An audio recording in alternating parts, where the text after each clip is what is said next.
Great. What toy is that? Some super cool toy I got off Amazon that I adapted for kids who have fine motor problems. Oh my gosh, really? So Yeah. you got it from Amazon? How much? I think it was like $29.62. Okay, is it model number 10168? Yeah, that's the one. Oh my gosh, I know, cool, right? so cool.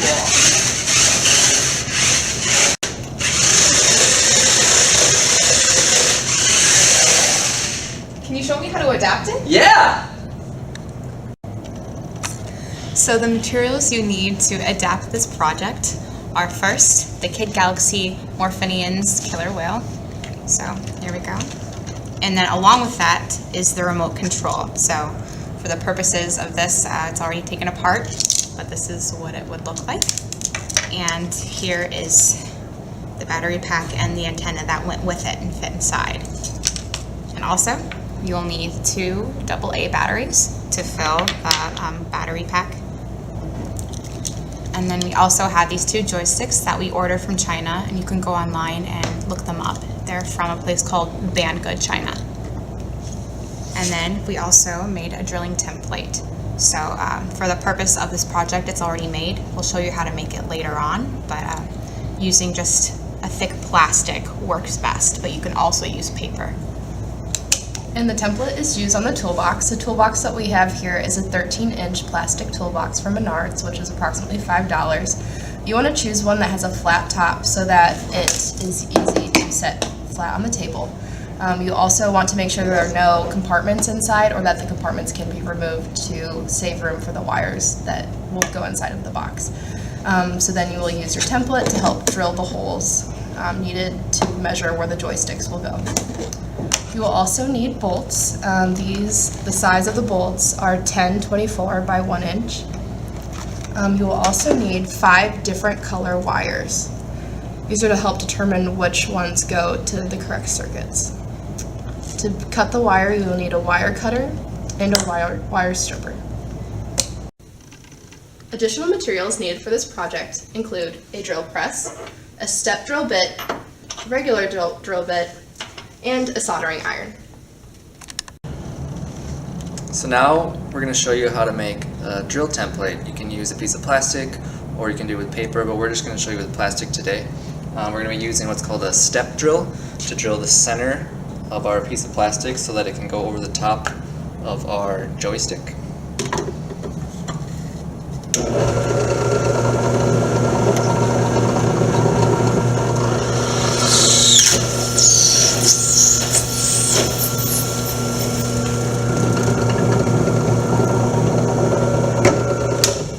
Okay, and it should be just big enough so that you can fit it over the top of the joystick.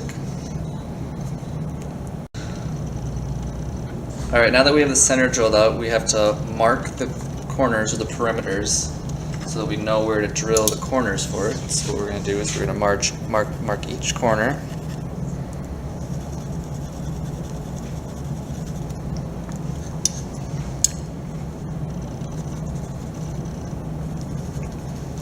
And we're going to use these marks to now drill the corners. You're going to want to use a drill bit that is just small enough to fit inside each one of your corners.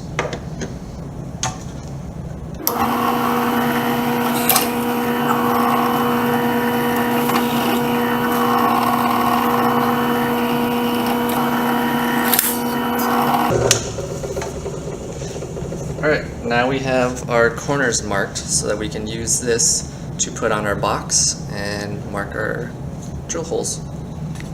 Alright, so what we're going to do is we're going to take our box now. This is the top. We're going to flip it over.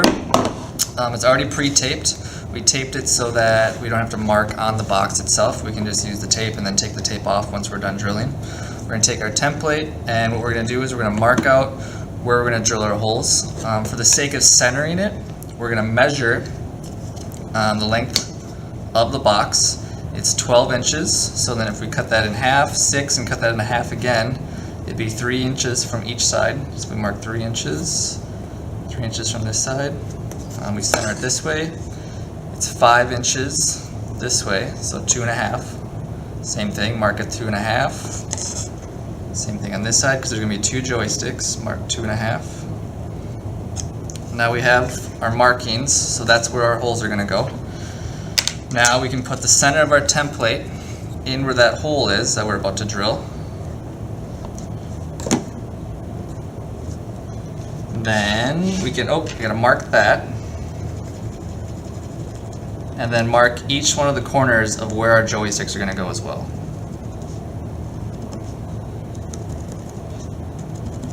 And we would do the same thing on that side, but we'll drill first.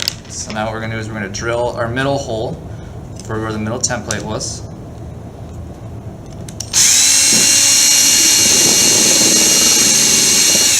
Using a step drill again,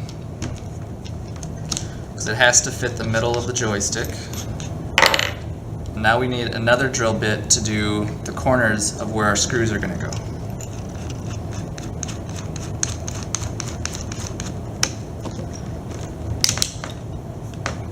And those corners are already marked.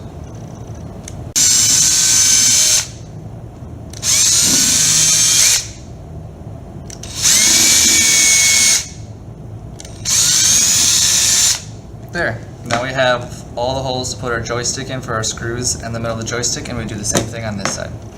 Alright, now that our holes are all drilled out, the tape has been taken off, and now we can start assembling the joystick onto the box. So your drill holes might be bigger or smaller. Ours are small enough so that we still need to screw them into the drill holes, but if yours are bigger and just fit into those holes, that's fine as well. But so now we're going to drill our screws into all 4 of the holes.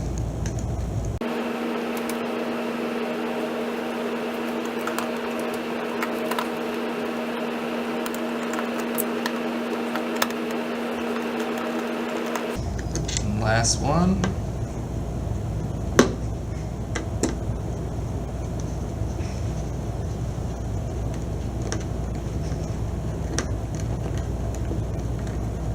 Alright, now we're going to open the box up, and our drills have gone, or our screws have gone through.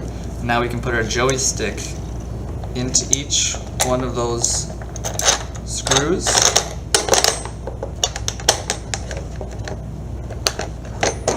And then we'll slide our nuts onto each one of those to secure it.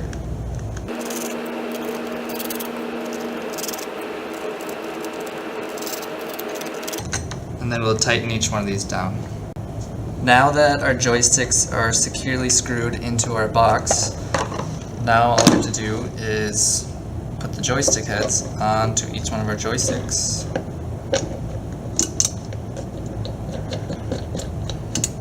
Like so. And now we can move on to wiring. First, you need 5 different color wires. So you can't see extremely well with this camera, but each one of these wires has a different combination of colors or just one color on it. So that way you can distinguish between which one and like where one is going. So that's very important for this adaptation. And you want to make them around 12 inches long, so that way you have a little leeway with what you want to do with your wires. And starting off, you want to take each one of these wires and strip the end of it. So just a little bit, like we show right here, and like in this one. And you're going to be using a wire stripper just like this.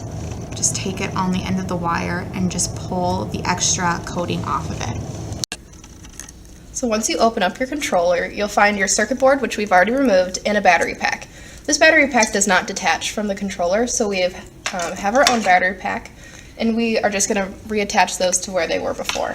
So the red wire goes up at the top, and then the green one at the bottom. So we'll go ahead and solder those on.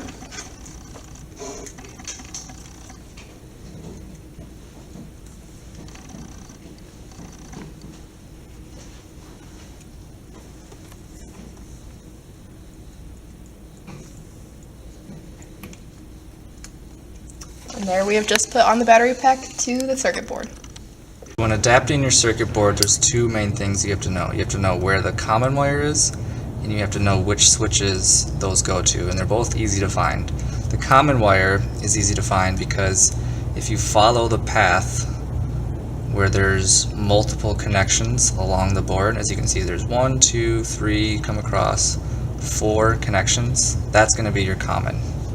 There's multiple connections along the board. The other ones you need to know are where the switches are to connect that circuit. Those are easy to find as well, because if you look at the wire, there's a wire here, there's a wire here, there's a wire underneath this one and underneath this one. So if you just take that wire and see where that wire goes directly to on the opposite side of the board, that's your switch. So for example, this wire, if we switch it over, it's going to be these two right here. Same thing for the other switches. If you look at this wire, it's going to be exactly through it on the opposite side. Flip it over, it's these two. Those are the places where you're going to solder. You're going to solder one to the common wire and one to each one of the switches. So we have our solder, our circuit board, and our wire, and our soldering iron. And the first thing we're going to do is we're going to put solder on the wire so that we can easily attach it to the board. Now that we have solder on our wire, we're going to put a hook in the wire to make it easier to attach to the board. So now it's just hooked, so when we put the soldering iron to the wire, it'll melt onto the board easier. Okay, now we're going to use that same solder we just put on the wire and put it onto our common circuit. The common circuit is the one where it has multiple locations across the board that are all connected in the same, along the same wire. You can see there's one here, comes across, one here, one here, one here. This is all part of the same cord. So we can use any one of these spots to attach our wire. We're just going to use this one for the sake of simplicity.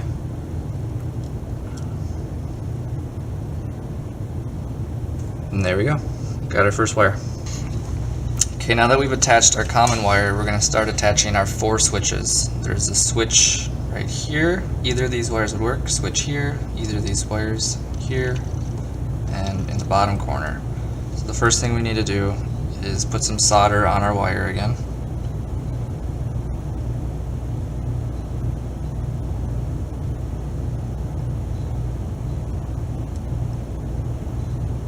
Okay, now we're going to attach the wire to one of our switches.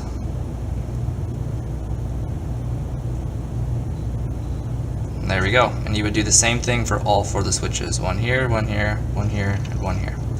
Alright, now we've attached all 4 of our switches and our common wire to the circuit board. And now that we're going to test it, we put our batteries into the battery pack. And now this is our common wire, and the other 4 would be our switches for forward, backwards, left, and right.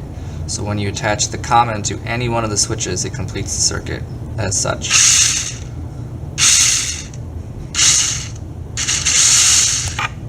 And there we are.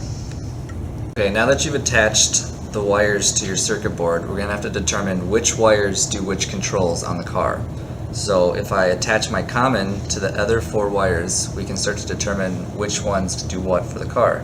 So for example, these ones will control the right wheels. But one of them is forward and one of them is backwards. So we're going to determine that by setting it down. So now I know that that wire is for my right wheels to go forward, and the other one is for the right wheels to go backwards.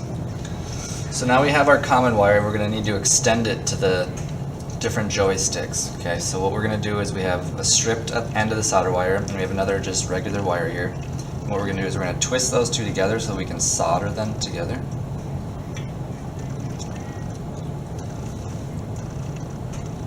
Twist them together, and then take your solder, solder those together.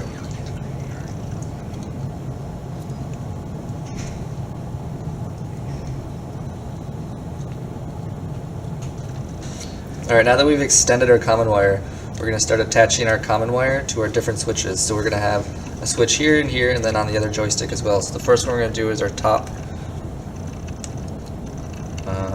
common switch here. So we just put it on the bent one. Most joysticks should say common on the joystick. So if you look on your joystick, you should see a spot where it says common. For ours, it's the bent wire as opposed to the straight wire. These ones are bent, this one is straight. So that's how we know this is common. And it says COM for common on that one. Now we're just going to solder it to our joystick, like so. Now it's nice and sturdy, and we'll do the same thing on the one below it down here, and we'll continue to extend it to all 4 of our switches on our joysticks. Alright, now we have extended the common wire to all 4 of our locations across our joystick. And now we're going to start attaching the actual directional switches that our wires have. So the first one we're going to do is we're going to do left back. We've already marked which cord is for our left back, which would complete the circuit with our common wire. So now all we need to do is take that cord, or that wire, and put it onto the completing switch on our joystick. And then we're going to solder it to that completing switch. And we know that that completes the switch because the common also connecting to the other wire will close the circuit. Now we just need to solder it to our joystick.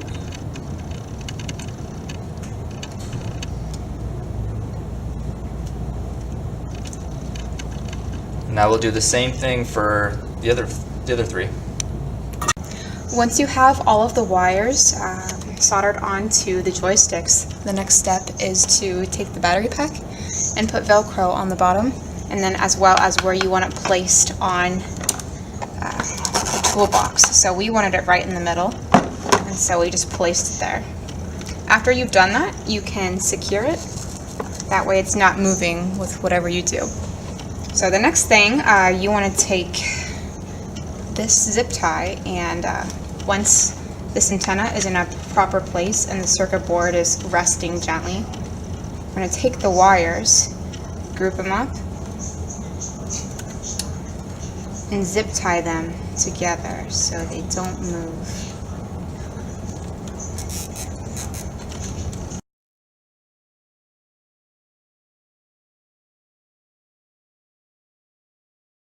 Now that we've finished adapting this, let's see if it works.